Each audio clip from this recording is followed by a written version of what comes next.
Today, we're going to be turning this pile of parts into this pair of headphones.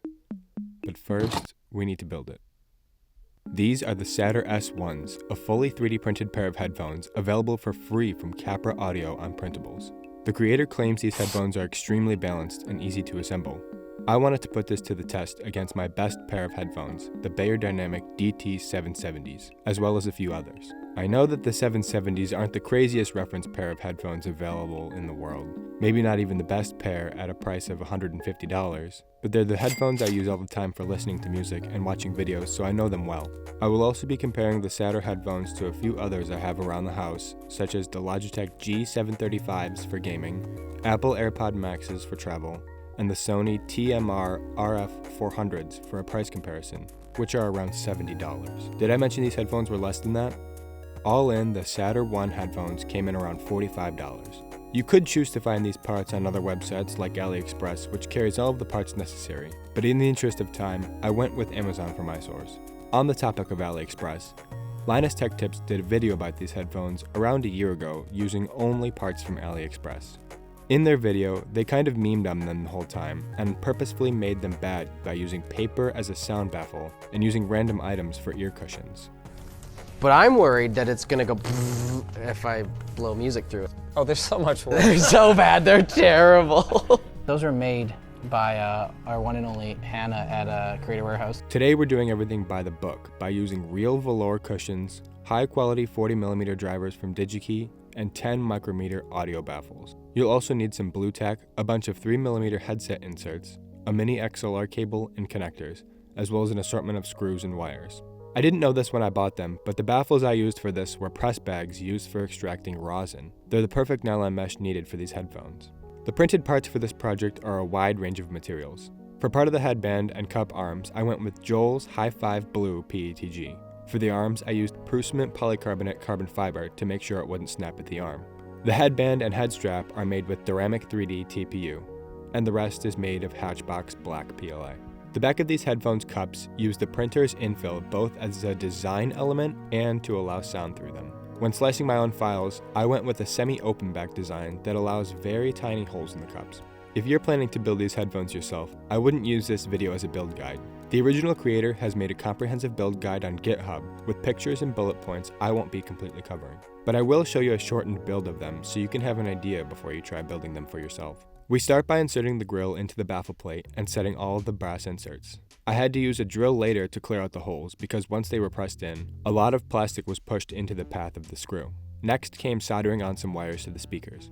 I used 2 different colored wires here, but it isn't necessary. After feeding the wires through the cups, we can solder on some mini XLR connectors. I used a multimeter to make sure that I was connecting the left cup to the left channel of the TRS connector and the right cup to the right channel. If you didn't know, the tip is the left channel, the ring is the right channel, and the sleeve is ground. After messing it up once or twice and adding in some heat shrink, the connectors can be pressed into the cups. The guide recommends using glue during this step, but I wanted to keep mine repairable in case I messed something up. The cups held the connectors very well without it. Next was adding the driver. Once it is pressed in and lined up, you add a very small amount of blue tack to the back of the bracket to close up the holes on the driver and screw it in. Adding the baffle was the hardest part. Once you cut up 2 press bags and lay them over the cup, you have to screw in the baffle retaining ring through the nylon mesh. I found it easiest to poke holes in the mesh using something sharp and then using a hex bit screwdriver to screw it down. Once I was sure they were secure and taut, I used an unusually rusty box cutter I found to trim the excess nylon fabric. After almost cutting off the tip of my finger, I found the best way to cut it off was to cut into the plastic as you go around. This left a really clean result. The last step for the ear cups was to install the ear cushions. These were very hard to install and took me about 30 minutes, but once they were on, they looked amazing. You have to line up the thickest part of the cushions with the thickest part of the headphones. This makes the headphones line up with your head a little better. Assembling the headband was super easy. All you had to do was slide the arms through the head strap into the top of the headband, screw in a few retaining screws, and screw the cups onto the end. The result was one of the coolest looking pairs of headphones I've ever seen. But how did they sound? Surprisingly, amazing. By default, the bass was nice and boomy without being head shaking, and the highs were pronounced but not tinny or exaggerated. I use the headphones connected to a FIO BTR5, which is a Bluetooth DAC I like to use for a lot of my headphones, because it allows me to use a very intuitive equalizer in the app. I liked to listen to them with the lower frequencies a little higher than the high frequencies. But even with the equalizer turned off completely, they sounded great. The strap across the top is surprisingly very comfortable since it spreads the weight out over much more area than the DT770s. They were even lighter than the 770s. I wish I had one of those $300 mini DSP hears stands to try and convey to you what these headphones sound like, but you'll have to take my untrained word for it and try it out for yourself. Capra Audio shared a response graph of these headphones as well, and I can believe that these headphones produced a graph like that with a slight roll-off in the bass and very flat mids. How do they compare to other headphones I own? I would consider the sound profile of the DT770s and the Satyr ones sound very similar to me. Both have comfortable velour ear pads and fully enclose my ear. Three main differences between the two headphones are the wire, the price, and the comfort. The DT770s ship with a huge, heavy coiled cable that is meant to be used in a studio.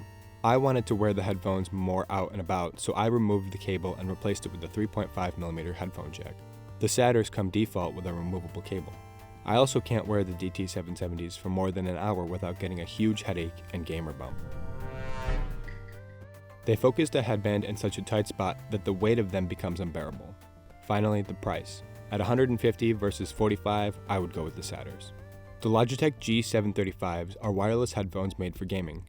They're very bass focused, which make footsteps and gunshots sound great, but cause dialogue to be drowned out sometimes. They have some really cool ambient lighting for headphones, and the dongle that ships with these headphones uses a 2.4 GHz low latency mode, which can be great for games where you need low latency. But they are pretty heavy and can be uncomfortable to wear for too long, just like the 770s. I also found that the battery on these headphones is very short-lived, sometimes only lasting a few hours, leaving you mic-less and audio-less for the rest of a match when you're in the middle of a game. Ask me how I know. Again, with a price tag of $200, I would rather wear the Satyrs for extended periods. How about Apple's Airpod Maxes? It's complicated. Sound-wise, these headphones are very similar. Apple artificially compensates for the little bass in the headphones using their adaptive EQ, so it's tough to give them a raw listening to. The headphones are also known to get hot on your ears after wearing them for too long, but they are a great pair of headphones to wear on a walk. When paired with a high-quality Bluetooth DAC, the Satyr headphones can also be taken out. The AirPods have an active noise cancelling, which the Satyrs are lacking. The Satyr headphones actually have noise leaking from the cups, since they're semi-open back, but this allows the headphones to have a greater soundstage, otherwise known as the perceived three-dimensional space where sounds appear to be coming from when listening to audio. Right now, the Airpod Maxes are $650, which definitely isn't cheap, especially compared to a pair of reference headphones like the Sennheiser HD600s, which are about half the price. If the AirPods were just regular headphones without all the magic software crammed into them, I would pick the Satyr headphones every time. When you do consider the software built into them, AirPod Maxes might be a better choice for a commuter or someone who likes to listen to music in an office for short sessions. But with the price and comfort considered, I would personally still pick the Satyr headphones with a Bluetooth DAC for extended listening.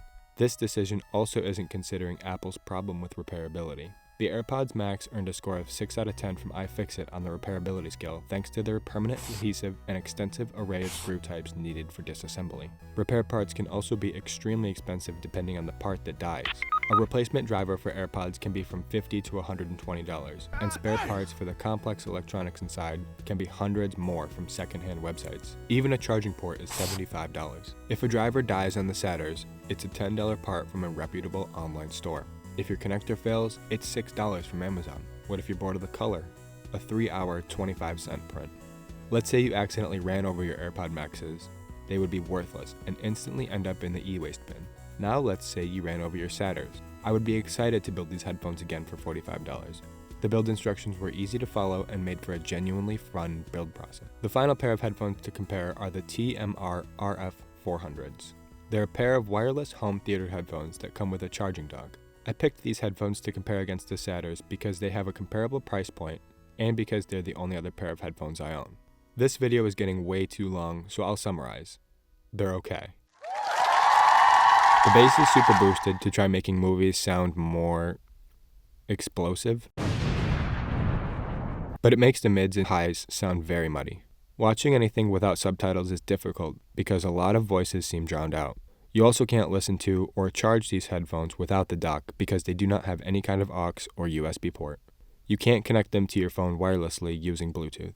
They also have very small and shallow ear cups, which press against my ears too hard, but it takes a long time for them to become uncomfortable. Not that you would ever get to that point, because the 800 milliamp hour battery on my pair is pretty old, so they hold a charge a little longer than 3 hours. It is easily replaceable though, so that's something to consider. For $70, there's definitely an audience that would use these headphones for watching TV, but they're not the kind of headphones you would use to listen to the latest Ice Spice album on Spotify. So, the Satyrs win! Am I biased? Yes. Do I care? No. Should you build these? Maybe? Like I mentioned before, the build process for these was super fun, and I will be doing it again soon to make an all-white pair for work. But the tools required to make them might make this a product out of reach for a lot of people. Sure, 3D printers are becoming more popular by the second now, but not everyone looking for a good cheap pair of headphones has one. And unless you're willing to sell your information to the CCP or tinker with a more budget-friendly printer, starting to 3D print could be a challenge for some people. In the near future, I plan on getting together a list of the best printers to buy in 2025, so make sure you're subscribed so you don't miss it. You'll also need a soldering iron to make the Satyrs. Soldering irons aren't expensive, but not everyone has the skills or desire to learn how to solder. This project only had 8 joints in total that needed soldering, and they were not hard. If you're someone who isn't comfortable with soldering but willing to learn, this might be the perfect starting project for you. I also didn't mention this in the build section of the video, but some of the cups needed some rotary persuasion to say the least, since all of the holes that had heatset inserts got filled with plastic once they were inserted. I would recommend Capra Audio, the creator of these headphones, enlarges the holes that receive heatset inserts to reduce the chances of excess plastic interfering with the threads. Finally, slicing the parts for this was hard. Capra Audio originally sliced these models in Cura, but I wanted to use Prusa Slicer. The models were imported with a bunch of errors somehow, and the naming scheme for the individual components wasn't straightforward. You also had to visit multiple pages to download all of the parts you needed. I ended up having to modify and manually fill in the cups using a cylinder, and then use a layer modifier to remove the top and bottom layers. This isn't something I would expect a beginner to know how to do. To summarize, as long as you have the skills, or you're willing to learn the skills necessary to build these headphones, then I can't recommend them enough. This channel is still pretty small, so if you enjoyed the video, consider subscribing to help out.